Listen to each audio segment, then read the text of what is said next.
పూర్వీ ప్రతి 3 లక్షల కొనుగోలుకు ఒక బంగారు నాణెం ఉచితంగా పొందండి. మీరు మనం పుస్తకంలో చదివాను, ఆ పుస్తకంలో చివరి మాటగా ఒకటి రాసుకున్నారేంటి, నా నాన్న గురించి, బాంధవ్యాలను కొట్టి సూదిలా జారిపోయే నాన్న అని. అంటే ఇది ఒక చాలా బరువైన మాట. అంటే బాంధవ్యాల గురించి ఎంతో గొప్పగా అవగాహన ఉన్న వాళ్ళు నోటి నుంచే వస్తుంది. అంటే మీ నాన్నగారితో ఏంటి అంత అనుబంధం మీకు? మా నాన్న డౌన్ టు ఎర్త్ మనిషి. మా నాన్న వల్ల మేము మా వంశం అంటే మేము 7 అన్నదమ్ములు ఉన్నాం. ఇవాళ 7 అన్న మా కుటుంబీకులు 60 మంది. ఇవాళ ఇప్పుడు మా ఫ్యామిలీ మెంబర్స్ 60 మంది ఉన్నాం. అందరూ హైదరాబాద్లో ఎక్కడెక్కడ స్ప్రెడ్ అయినా. అంటే మా ఇంట్లో ఏదైనా ఫంక్షన్ జరిగితే ఇంకే బయట వాళ్ళు ఎవరు రావక్కర్లా, అక్కలు. సో ఇంత పెద్ద ఫ్యామిలీ. ఈ సినిమాలో ఉమ్మడి కుటుంబం అంటే చాలా కాలం మాకు, అంటే నాకు జ్ఞానం వచ్చే వరకు మేము అందరం కలిసి ఉన్నాం. ఆ రైల్వే క్వార్టర్స్లో 221/1లో ఆ 3 రూముల్లో వదినలు, పిల్లలు, చుట్టాలు, పక్కాలు, ఎప్పుడు సరదా సందడి.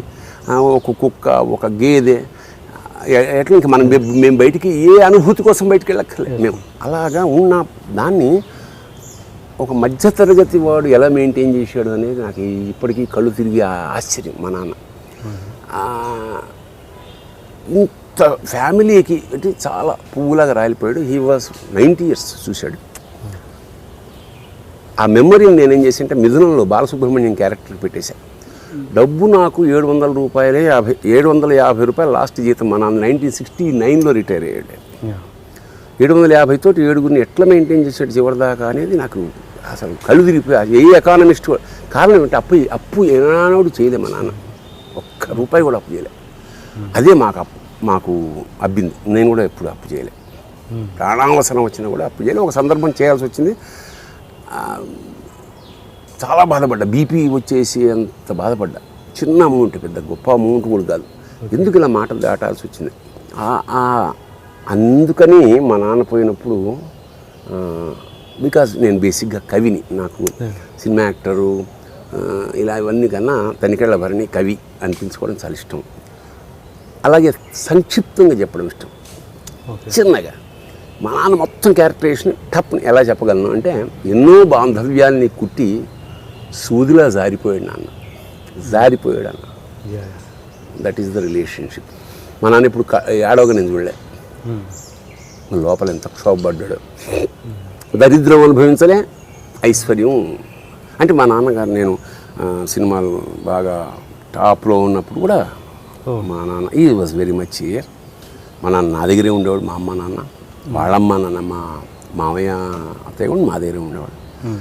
రాళ్లపల్లి గారు మీ అనుబంధం చెప్పండి. రాళ్లపల్లి గారు నాటకాలు వేసేటప్పుడు ఇంచుమించు వాళ్ళ ఇంట్లో ఉండేవాడిని.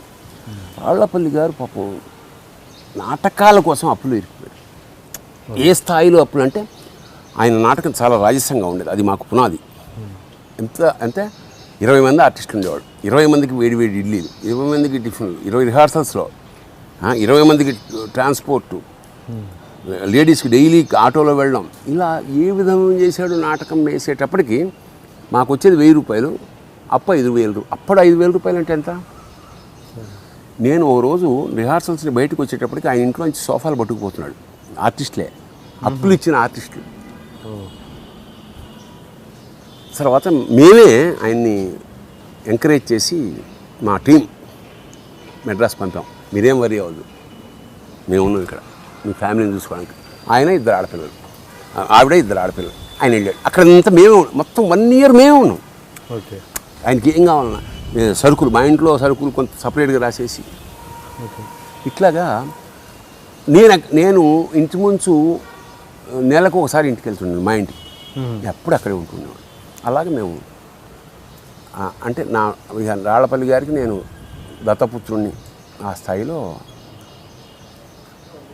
ఇంట్లో మెడ్రాస్ వెళ్ళినా కూడా నేనే మెయింటైన్ చేసాను ఇల్లు, సరుకులు అవన్నీ కొనడం, అవన్నీ లిస్టు. ఆయనకి డబ్బు సంపాదించడం తప్ప ఏం తెలియదు. ఓకే. నన్ను పుత్రవాత్సల్యంతో చూసుకున్నాడు. ఎంత పుత్రవాత్సల్యం అంటే, నేను సిగరెట్ కాల్చేవాడిని, ఆయన కాల్చేవాడు కాదు. ఆయన 555 సిగరెట్ ప్యాకెట్ నా కోసం ఎక్కడి నుంచి వెళ్తే తెచ్చేవాడు. ఓకే. నేను మొహమాట పడతానేమని ఆయన షూటింగ్కి వెళ్ళిపోతూ నా ప్యాంటు జేబులో వెనకాల ₹100 పెట్టేవాడు. అలాగా తర్వాత వేలాది మందికి పెళ్ళిళ్ళకని వాటికని అంటే గుప్తదానాలు చాలా చేసాడు. ఆఖరికి తాగి ఇంటికి కూడా వచ్చేవారు డబ్బులు కావాలని. నేను కాగా తిట్టి తోసేసి నేను వాళ్ళ పాలిట ఒక నక్షత్ర వాడు ఏమంటే కబంధుడిలాగా అట్లా ప్రొటెక్ట్ చేస్తుండేవాడిని. అయినా సరే దొంగతనంగా ఈయన దానాలు చేస్తున్నాడు. అది వీక్నెస్ అయింది. ఓకే. ఆయనను చాలా చీట్ చేశాను. ఎట్లా అండి ఎవరు? ఇదే చీటింగ్ అంటే ఆయన ఎక్కడ రూమ్కి వస్తే అబద్ధాలు, మా అమ్మకు ఒంట్లో బాగాలేదు, ఆయన ఎలాంటి వాడో ఒక్క ఇన్సిడెంట్ చెప్తే క్లోజ్ చేస్తా. ఊటీలో షూటింగ్ జరుగుతుంది, ఈయనకు 10,000 రెమ్యునరేషన్. జూనియర్ ఆర్టిస్ట్ చలితో వణుకుతుంటే ఈయన కారు వేసుకుని తన రెమ్యునరేషన్ ముందే తీసుకుని డౌన్కి వెళ్ళి 100 షాల్వాలు కొని తీసుకొచ్చి జూనియర్ ఆర్టిస్ట్కి ఇచ్చాడు. అంత మానవతావాది. సో అది ఆ రుణం తీర్చలేంది. ఆయనకి నేను ఏం చేశాను అది ఇట్ ఈస్ బిట్వీన్ అస్. ఎందుకంటే ఇప్పుడు నేను చేశానది ఇలా చేశానంటే దరిద్రంగా ఉంటుంది. అంచేత కాకపోతే ఏంటంటే వేషాలు నేను రైజులో ఉండి కూడా నేను రాసిన సినిమాలో అతనికి స్టేట్ అవార్డు వచ్చింది. పట్నం పిల్ల పల్లెడు వచ్చినప్పుడు నంది అవార్డు వచ్చింది. నేను రాసిన ఇంచుమించు అన్ని సినిమాల్లో ఆయన ఉండేలా చూసుకునేవాడిని. ఒక దశ తర్వాత నేను రచయితగా మానేసి నేను రాసినంతకాలం నాటకం వాళ్ళకి ఎక్కువ ఇంపార్టెన్స్ ఇస్తుండేవాడిని. అంటే నేను శారదాంబ అనే శారద గారు ప్రధాన పాత్ర వేస్తున్నప్పుడు గుంటూరు నుంచి ఒక స్టేజ్ ఆర్టిస్ట్ అద్భుతమైన గుంటూరు శాస్త్రీయమైన ఆ నాటకానికి ప్రధాన పాత్ర ఇప్పించారు. అలాగే విద్యాసాగర్ అని వాడు క్రిపుల్డ్ యాక్సిడెంట్ విద్యాసాగర్ ఆర్టిస్ట్, వాడికి మెయిన్ విలన్ రంగస్థలం వాళ్ళంటే నాకు కొంచెం ఇది ఉండేది అనమాట, పక్షపాతం. స్టేజ్ ఆర్టిస్టులు వాళ్ళకి ఎవరు లేరు, నేను రంగస్థలం నుంచి వచ్చానని వాళ్ళకి చాలా ఎంకరేజ్మెంట్. రచయితగా ఉన్నప్పుడు వాడి మాట నడుస్తుంది. ఓకే. డైరెక్టర్కి సజెస్ట్ చేయాల్సిన ఉదాహరణకి నాకు అక్కడ నేను కొంచెం ధర్మం కూడా ఎట్లా పాటిస్తుండేవాడిని అంటే లేడీస్ టైలరు మొత్తం లిస్ట్ రాశాడు వంశీ గారు. రాసి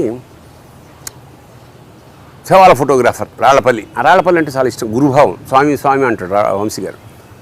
నాకు ఇచ్చాడు రైటర్గా. స్క్రిప్ట్ నేను కదా రాసింది, నాకు ఏ పాత్రకి ఎవరైతే కరెక్ట్ అతనికి ఒక లిస్ట్ ఉంది. నేను రాళ్లపల్లి గారి పేరు కొట్టేసి శవాల ఫోటోగ్రాఫర్, కోయేవాడు రాళ్లపల్లి, శవాల ఫోటోగ్రాఫర్ ధమ్ అని రాసి మళ్ళీ లిస్ట్ ఇచ్చా. ఆయన ఇలా చూసి అన్నం తిన్న ఇంట్లో ఇదే మరి గురువుగారు ద్రోహం చేయడం అంటే ఇదేనే, ఆ వేషం ఎంత మంచి వేషం అది, ఈ కోయేవాడి వేషం ఏంటి, తామికే ఉండాలి ఈ వేషం అన్నాడు. శవాల ఫోటోగ్రాఫర్ శవంలా ఉంటే ఎక్కువ కామెడీ వస్తుంది, తర్వాత ఇష్టం అన్న. నిజంగా అనుకున్నట్టే పండి అది ద్రోహం ఎట్లయితే. నాకు ఇక్కడ పాత్ర నేను రచయిత అయినప్పుడు నాకు గురువు శిష్యుడు తల్లి కాదుగా, నా పాత్ర పండిందా లేదా కథం. అలాగా ఈ విషయం ఆయన వరకు రీచ్ అయిందా రాళ్లపల్లి? అది కౌంటెడ్ ఏముంది పెద్ద, ఆయనకి ఎక్కువ పేరు వచ్చింది. ఇప్పుడు ఈయనకి ఎంత పేరు వచ్చిందో ఇప్పుడు కూడా దాసనారాయణరావు పక్కన నేను, ఎన్టీ రామారావు పక్కన నేను, ఈ వేషం కోయ వేషం ఎంత పండింది అది. అసలు కథకి మూల కారణమైన వేషం అయిపోయింది. అక్కడ నేను అవి ఆలోచించలే, పాత్రకి వీడు ఓకేనా కదా. ఇప్పుడు రాము ఫస్ట్ సినిమాలో నేను వేసా, చాలా మంచి పేరు వచ్చింది నాకు. నెక్స్ట్ సినిమాలో నాకు లేదన్నాడు, నాకు క్షణ నేను లేను. ఇప్పుడు కలిసినప్పుడు నాకు వేషం లేదని నేను ఎప్పుడు అడగలే, నీకు యాక్చువల్గా వేషం ఉంది కానీ రన్నింగ్ అది ఊరికి పరిగెడుతుంటారా, నేను రామిరెడ్డిని పెట్టా అన్నాడు. దానికి విషయం ఇప్పుడు ఒకసారి కలిసాం కాబట్టి వాడు వచ్చినట్టు వాడు ఉండి తీరాల్సి, ఆ పాత్ర ఔచిత్యము వీడు అవసరం అంతే తప్ప అన్ని సినిమాల్లో వీడుండి తీరాలి రూల్ ఏమీ లేదు, రూల్ ఉండక్కర్లేదు క్రియేటర్కి. అట్లాగా మా మధ్య అలాంటి రిలేషన్షిప్ ఉండేది. ఇవాళకి కూడా అంటే ఇవాళంటే మొన్న కూడా మా ఇంటికి వచ్చి భోజనం చేశాడు ఆయన. ఇక వీఆర్ వన్ అంతే. ఆ కృతజ్ఞత జీవితాంతం రాళ్లపల్లి గారి పట్ల నాకు ఉన్నది. రాళ్లపల్లి నా దృష్టిలో లివింగ్ గాడ్ ఫర్ మీ. నేను అది ఒక చిన్న ఇన్సిడెంట్ చెప్తాను. ఎప్పుడు మేము ఆయనతోటి శబరిమల వెళ్తుండేవాడు, ఆయన ముందు నడుస్తుండేవాడు, స్వామి అయ్యప్ప అని, నేను వెనకాల వెళ్తుండేవాడు. నాకు ఈయనే అయ్యప్పలా కనపడేవాడు. ఇంకా అక్కడ దాకా ఏంటి వెళ్ళేది అనే ఫీలింగ్ కలిగేది. Still I keep that feeling with me. And for more videos, please subscribe to iDream. Please subscribe to iDream. Please subscribe iDream. And please subscribe to iDream. For more videos, subscribe to iDream. please like, share and subscribe to the channel. Congratulations, iDream. Subscribe to iDream. Subscribe to iDream. So subscribe to iDream Media. ఐడ్రీమ్కి iDream team అందరికీ huge congratulations. Please subscribe iDream Media. Please subscribe to iDream. Subscribe iDream. Please subscribe to iDream. iDream అంటే నా కళల ఛానల్ను subscribe చేసుకున్న నోరు తిరుగుతలేదు, మీరైతే గంట గుర్తు కొట్టండి. For more such videos, please subscribe to iDream. Subscribe to iDream. Please subscribe to iDream. Please subscribe iDream Media. Please do subscribe to iDream. Please subscribe to iDream Media. For best entertainment and information, please subscribe iDream. And don't forget to subscribe to iDream.